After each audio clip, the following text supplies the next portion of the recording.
first experiment, which is familiarization with alternating current waves. So experiment 1 এ আমরা খুব basic জিনিসগুলো দেখব, যেমন অসিলোস্কোপ একটা সিম্পল সার্কিট। যেমন আমরা এখানে সার্কিট ডায়াগ্রামে আমরা যদি একটু ফিগারটাকে লক্ষ্য করি, এরকম একটা source and resistance and capacitor register দিয়ে আমরা খুব সিম্পল একটা সিরিজ সার্কিট দিয়ে আমরা দেখব এটার পিরিয়ড, তারপর আমরা যে ফাংশন জেনারেটর বা এখানে আমরা যে সোর্স ভোল্টেজটা দিচ্ছি যে 1 কিলোহার্টজ, সেটা আমরা ভেরিফাই করব অসিলোস্কোপে টাইম পার ডিভিশন বা কতটুকু নিচ্ছে একটা পূর্ণ সাইনোসয়েডাল ওয়েভ কতটুকু নিচ্ছে সেটাতে আমরা ভেরিফাই করব। So the experiment is very easy for today.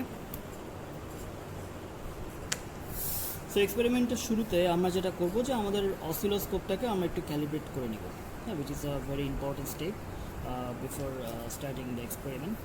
So calibration করার স্বার্থে আমরা যেটা করছি সেটা হচ্ছে আমরা যদি একটু ফাংশন জেনারেটরটাকে যদি একটু লক্ষ্য করি, ক্যালিব্রেশনের জন্য হ্যাঁ আমরা একটু যদি লক্ষ্য করি যে ফাংশন জেনারেটরে এখানে আমরা দিচ্ছি একদম 1 কিলোহার্টজের একটা সাইনোসয়েডাল সিগন্যাল।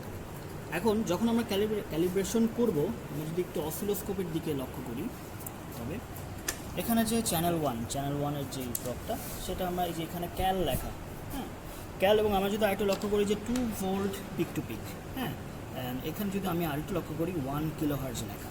সো আমি এখানে চ্যানেল ওয়ানের প্রবটা আমি এখানে ধরবো। এখন আমি এটা টেস্টিফাই করব, এটা আমরা জাস্টিফাই করব যে এটা কি আসলে আমরা 2 ভোল্ট পিক টু পিক পেলাম কিনা। আচ্ছা, আমরা যদি একটু চ্যানেল ওয়ানের ভোল্টেজ পার ডিভিশন এটা যদি একটু দেখি, খুব ভালো করে যদি একটু লক্ষ্য করি, এখানে দেওয়া আছে আমরা দেখতে পাচ্ছি 1, অর্থাৎ এখানে হচ্ছে আমার 1 volt per division, 1 volt per division, which means আমরা এখানে অসিলোস্কোপে যেই স্কোয়ারগুলো দেখতে পাচ্ছি, হ্যাঁ যে বক্সগুলো আর কি, যে স্কোয়ারগুলো দেখতে পাচ্ছি, আমরা জানি যে অসিলোস্কোপে ভোল্টেজগুলো একদম আমাদের ভার্টিক্যাল এক্সিস থাকে। সো ভার্টিক্যাল এক্সিসের যে বক্সগুলো সেগুলো হচ্ছে ভোল্টস পার ডিভিশন, আর হরাইজন্টাল এক্সিসে সেটা হচ্ছে আমার যে বক্সগুলো সেটা হচ্ছে আমার টাইম পার ডিভিশন। আচ্ছা, সো আমরা যদি এখানে একটু লক্ষ্য করি যে এখানে ভোল্টস পার ডিভিশন, সেখানে এটা এই নবটা সেখানে 1-এ আছে। সো 1 ভোল্ট পার ডিভিশন, অর্থাৎ এক একটা স্কোয়ার 1 ভোল্ট। সো এখানে আমরা যদি লক্ষ্য করি, যদি ভার্টিক্যাল অ্যাক্সিসে 1 volt and 1 volt, so which is 2 volt peak to peak. So এখানেও আমরা দেখছি 2 volt peak to peak and the frequency is 1 kilohertz. So আমরা এটা ক্যালিব্রেট করলাম এবং আমাদের ক্যালিব্রেশন সাকসেসফুল হলো। সো আমাদের ফার্স্ট এখন আমরা যেটা করব সেটা হচ্ছে আমরা ফাংশন জেনারেটর দিয়ে এখানে আমরা যেটা দিব সেটা হচ্ছে 10 ভোল্ট পিক টু পিক। আমরা যদি একটু লক্ষ্য করি এখানে set the amplitude of the wave at 10 volt and the frequency at 1 kilohertz, অর্থাৎ ফাংশন জেনারেটরে আমরা 1 কিলোহার্টজ সেই ফ্রিকোয়েন্সি দিচ্ছি, এবং অসিলোস্কোপে যেটা আমরা দেখব 10 ভোল্ট, হ্যাঁ 10 ভোল্ট আমরা একটা ওয়েভ শেপ এখানে আমরা লক্ষ্য করব। আচ্ছা, এখানে আমরা একটু দেখি। সো অসিলোস্কোপে যেটা আগে বলেছিলাম, এই ভোল্টস পার ডিভিশন, টাইমস পার ডিভিশন, এগুলো খুব ইম্পর্টেন্ট, এগুলো আমাদের সবসময় খুব ভালোভাবে লক্ষ্য রাখতে হবে। সো ভোল্টস পার ডিভিশন আমি যদি একটু এখানে আমি চ্যানেল 1 ইউজ করেছি, সেই চ্যানেল 1 আমরা যদি একটু দেখি এখানে 2 ভোল্টস, অর্থাৎ 2 ভোল্টস পার ডিভিশন। এখানে যদি আমি একটু লক্ষ্য করি, এখানে একটা সাইনোসয়েডাল ওয়েভ, অর্থাৎ এক একটা বক্স বা এক একটা স্কোয়ার হচ্ছে আমার 2 volts. So 2 volt, 2 volt, 2 volt, 2 volt, এবং এই যে এটার আমরা দেখতে পাচ্ছি একটা স্কোয়ারের অর্ধেক অংশ এটা নিয়েছে। সো আমরা বইভাবে বলতে পারি 2 volt, 2 volt, 0.5, sorry 1 volt and 2 volt, 2 volt, 1 volt. So total হচ্ছে আমার 10 ভোল্ট, ঠিক আছে। সো এইভাবে করে আমরা 10 ভোল্ট একটা পিক টু পিক 10 ভোল্ট আমরা একটা জেনারেট করলাম ভোল্টেজ। এবং এখানে আরেকটা বিষয়, আমরা ফাংশন জেনারেটরে আমাদের সুবিধার জন্য আমরা এখানে অ্যাম্পলিটিউড AMPL এখানে একটা নব আছে। সো এটা আমরা বাড়িয়ে কমিয়ে আমাদের ওই পিক টু পিক হিসাবের জন্য স্পেশালি এটা আমরা আমাদের সুবিধা মতো অ্যাম্পলিটিউড বাড়াতে কমাতে পারি অসিলোস্কোপে।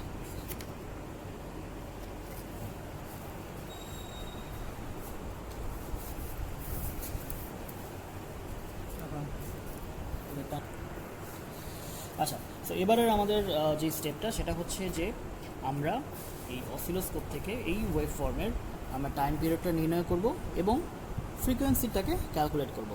এখানে আমরা ফাংশন জেনারেটরে অলরেডি আমরা 1 কিলো দিচ্ছি। এখন আমরা অ্যাকচুয়ালি অ্যানালগভাবে আমরা এই অসিলোস্কোপের ওয়েভ শেপ থেকে আমরা সেটা প্রমাণ করব যে আমরা এখানে ফাংশন জেনারেটর থেকে 1 কিলোহার্টজ ফ্রিকোয়েন্সি জেনারেট করা হচ্ছে।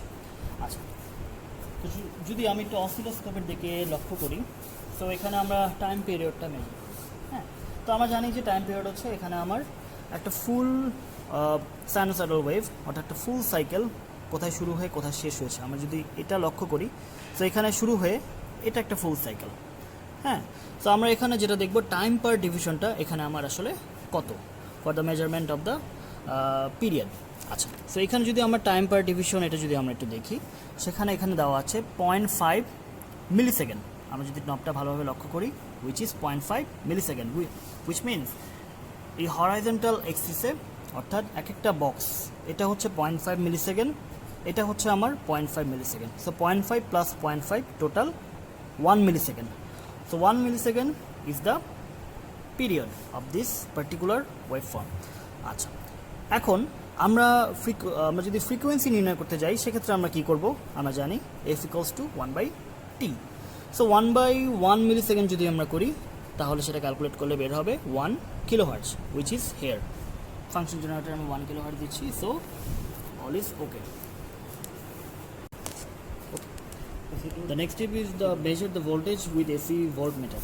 আচ্ছা, সো আমরা যে সিস্টেম, যে ফাংশন জেনারেটর, যে সোর্স দিয়ে আমরা যে ভোল্টেজটা দিচ্ছি, সেটার অ্যাকচুয়ালি আরএমএস ভ্যালুটা কত সেটাই আমরা মাল্টিমিটার দিয়ে নির্ণয় করব।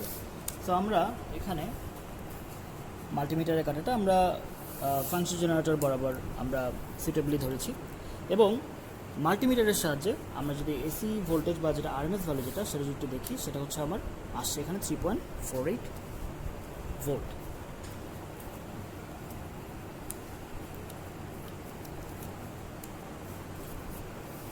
আচ্ছা, সো নেক্সট স্টেপ হচ্ছে আমাদের এই সার্কিটটা, আমরা যে ফিগার 2তে যদি একটু লক্ষ্য করি, এই সার্কিটটাকে আমাদের ব্রেডবোর্ডে ইমপ্লিমেন্ট করে তারপর আমরা তার ভোল্টেজ এবং কারেন্টটাকে মেজার করব, এবং ভোল্টেজ কারেন্ট মেজার করা হয়ে গেলে আমরা ইম্পিডেন্সটাকেও মেজার করতে পারবো।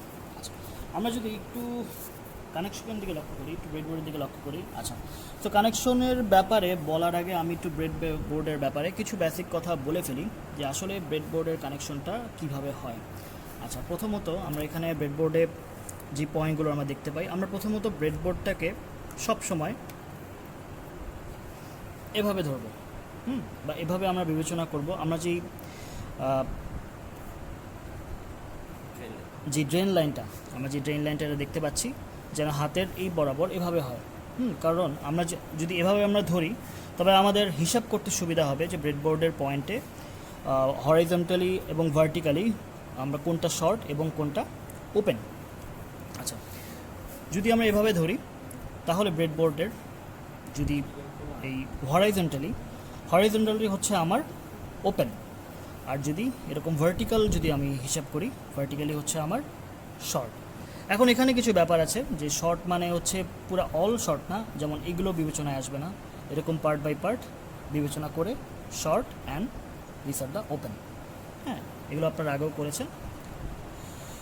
শুধু ব্যতিক্রম হচ্ছে আমার, যদি আমরা এই একদম উপরে এবং নিচে এই পার্টটুকু যদি আমরা দেখি, শুধুমাত্র এই দুটো পার্টে আমার হচ্ছে, এই পার্টগুলোতে হচ্ছে এটা এটা এটা এটা এগুলো পার্টে হচ্ছে আমার, যদি আমি ভার্টিক্যালি বলি ভার্টিক্যালি হচ্ছে আমার ওপেন, আর হরাইজন্টালি হচ্ছে আমার শর্ট, যেটা আজকে আমাদের বিবেচনা করার দরকার নেই। আচ্ছা, সো ব্রেডবোর্ড নিয়ে আমরা একটু দেখলাম। এখন আমরা দেখব হচ্ছে কানেকশন, অর্থাৎ আমরা এখানে এই সার্কিটটাকে, ফিগার 2 যে সার্কিটটা, সেই সার্কিটটাকে আমরা কীভাবে কানেকশন দিয়েছি। আচ্ছা, সো আমি যদি একটু ধরে ধরে বলি, তাহলে এখানে যদি ফিগার 2, সেটা হচ্ছে আমাদের একটা 10 ভোল্ট পিক টু পিক 1 কিলোহার্টজের একটা ভোল্টেজ সোর্স, আমরা সোর্স দিচ্ছি। সেই সোর্সটা কোথা থেকে আসছে, আমরা ফাংশন জেনারেটর থেকে। এখানে আমার সেই ফাংশন জেনারেটর, যার ফ্রিকোয়েন্সি আমরা সিলেক্ট করেছি 1 কিলোহার্টজ। সো এটা হচ্ছে আমার সোর্স ভোল্টেজ, এখান থেকে আমার সোর্স আসছে, সোর্স এসে এখান থেকে আমার সোর্স আসছে, সোর্স এসে এই যে আমরা রেড যে ওয়্যারটা যেটা আমরা দেখতে পাচ্ছি, এটা হচ্ছে আমার পজিটিভ এবং ব্ল্যাকটা হচ্ছে আমার নেগেটিভ। সো আমি এখন একটা সার্কিট কীভাবে কমপ্লিট হয় সেটা আমি আপনাদেরকে দেখাবো। আচ্ছা, তো আমরা যদি লক্ষ্য করি, এই ফিগার দিকে লক্ষ্য করি, যে আমাদের সোর্সের সাথে প্রথমেই যেটা আছে সেটা হচ্ছে আমার capacitor.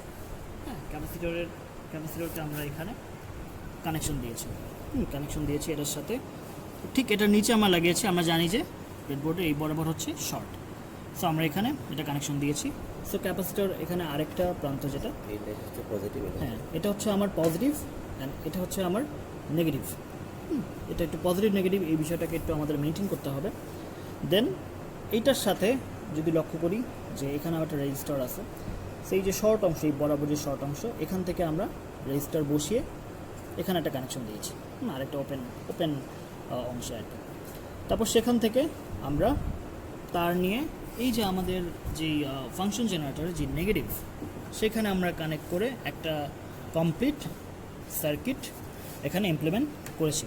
So now it is a complete series circuit. আচ্ছা, এখন আমরা যেটা করব সেটা হচ্ছে the voltage and the current measurement.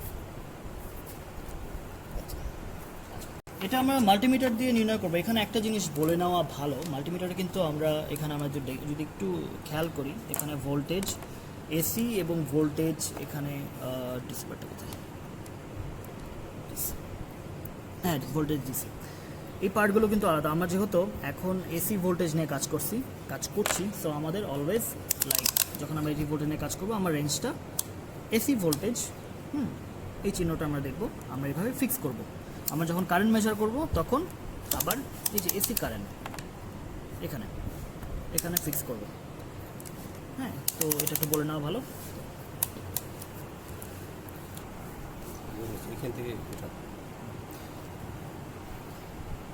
Okay, so আমরা এখন সোর্সের অ্যাক্রসে আমরা একটু আরএমএস ভোল্টেজটা আমরা দেখব।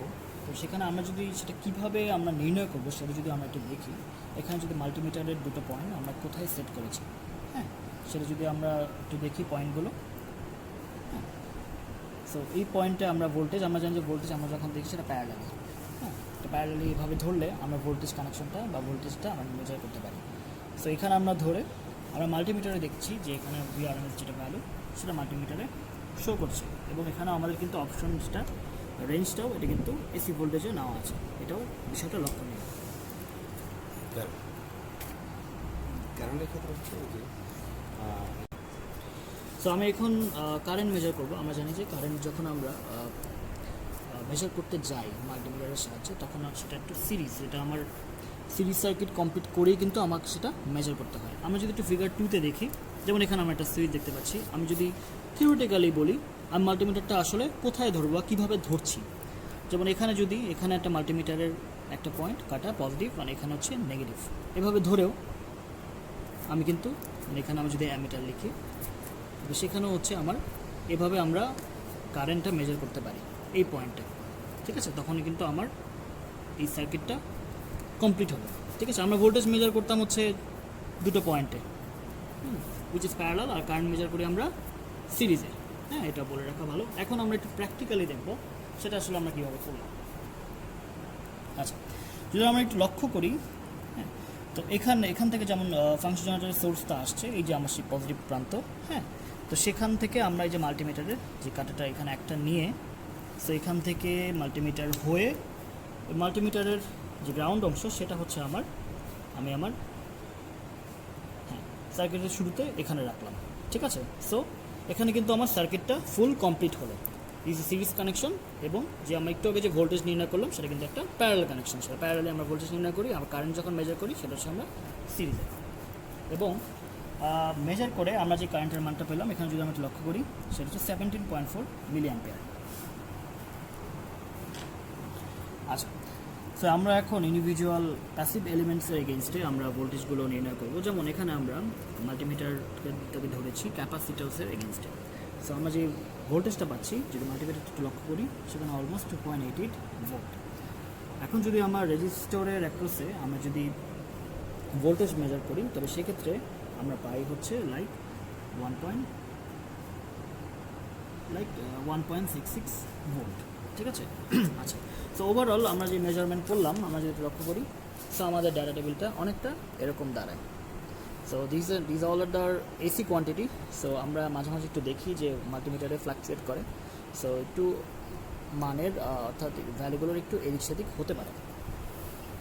ভোল্টেজ কারেন্ট সবই পেয়ে গেলাম।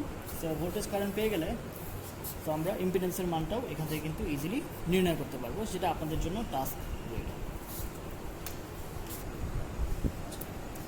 So the last procedure is যেটা হচ্ছে আমরা সাইমালটেনিয়াসলি আমরা একটু দুটো সোর্সকে যদি আমরা রেফারেন্স ধরি, সেই সাপেক্ষে যদি আমরা রেজিস্টার অ্যাক্রসে আমরা যদি একটা চ্যানেল যদি ধরি, আমরা যদি ওয়েবশেপ দেখতে চাই তার ফেজ ডিফারেন্সটা, বা ইভেন যদি আমি ক্যালকুলেট করতে চাই ফ্রিকোয়েন্সি বা পিরিয়ড, সেটা কীভাবে করা যায় সেটা আমরা এখন দেখব। সো আমি যদি লক্ষ্য করি, যদি ব্রেডবোর্ডে যদি আমরা একটু লক্ষ্য করি যে চ্যানেল ওয়ানের যেটা চ্যানেল ওয়ান সেটা আমার সোর্সের অ্যাক্রসে লাগানো আছে। সো চ্যানেল ওয়ান যেটা অসিলোস্কোপে দেখাচ্ছে সেটা আমার সোর্সের ওয়েভফর্ম, অ্যান্ড চ্যানেল টু এখানে আমার যেটা ইনক্লুড হয়েছে চ্যানেল টু আমরা এখানে যদি একটু লক্ষ্য করি যে রেজিস্টার অ্যাক্রসে এটা লাগানো হয়েছে। সো রেজিস্টার অ্যাক্রসে আমরা ভোল্টেজ ওয়েভফর্ম যেটা সেটা আমরা এখানে অসিলোস্কোপে দেখতে পারবো। সো আমরা যদি অসিলোস্কোপটা একটু লক্ষ্য করি, এখন আমরা একটু ফেজ ডিফারেন্সে ওখানে দেখতে পাচ্ছি, এবং এক্ষেত্রে এখানে আমরা যেটা হাই অ্যাম্পলিটিউডে যেটা দেখতে পাচ্ছি সেটা হচ্ছে আমার চ্যানেল ওয়ান বা সোর্সের ওয়েভফর্ম, এবং যেটা অপেক্ষাকৃত কম অ্যাম্পলিটিউডের যেটা সেটা হচ্ছে আমার রেজিস্টার অ্যাক্রসে যেই ওয়েভফর্ম। সো এখান থেকে আমাদের যেটা কাজ সেটা হচ্ছে আমরা দুই ওয়েভফর্মের আমরা ফেজ ডিফারেন্স কত, বা আমাদের এখানে ওটার ফ্রিকোয়েন্সি, পিরিয়ড, সো এইসব যেই কমন যেই ভ্যালুসগুলো সেটা আমরা মেজার করবো। আমরা যদি একটু লক্ষ্য করি, এখানে আমরা চ্যানেল ওয়ান চ্যানেল টু, হ্যাঁ চ্যানেল ওয়ান চ্যানেল টু এর দুটোর জন্য কিন্তু ভোল্টস পার ডিভিশন কিন্তু আলাদা। হ্যাঁ, সো এখানেও যদি আমরা নবটা লক্ষ্য করি, কোন নবটা আসলে কত পয়েন্ট ডিনোট করছে সেটা কিন্তু দেখে আমাদেরকে সেই রেসপেক্টিভ ওয়েভফর্মের পিরিয়ড নির্ণয় করে তারপর আমরা কিন্তু ফ্রিকোয়েন্সিটা দেখতে পারি, ঠিক আছে। এবং টাইম পার ডিভিশন সেখান থেকেও আমরা যদি আমরা ফেজ ডিফারেন্স বা ফেজ অ্যাঙ্গেল, ফেজ ডিফারেন্সের স্পেশালি যদি বের করতে চাই, সেখানেও আমরা কতটুক ফেজ ডিফারেন্সে কত কাটা বরাবর পরে আছে সেটা কিন্তু আমরা নির্ণয় করতে পারি। সো এটাই হচ্ছে আমাদের এক্সপেরিমেন্ট ওয়ান। এরপরে আমাদের অ্যাডিশনাল যেটা করা হয় সেটা হচ্ছে আমরা যেমন এতক্ষণ 1 কিলোহার্টজ ফ্রিকোয়েন্সি জেনারেট করে এক্সপেরিমেন্টটা করলাম, সেটা আমরা যদি এখানে 500 হার্টজ যদি সেট করি, 500 হার্টজ ইভেন যদি 2 কিলোহার্টজ সেই ফাংশন জেনারেটরের সাহায্যে আমরা সেট করে আমরা এটাকে জাস্টিফাই করে দেবো যে সব ফ্রিকোয়েন্সির ক্ষেত্রে আমরা কি আসলে আউটপুট আমাদের কাঙ্ক্ষিত যে ওয়েভ ফর্ম বা যে ফলাফল সেটা কি পাচ্ছি না। So that's all for experiment 1. Thank you.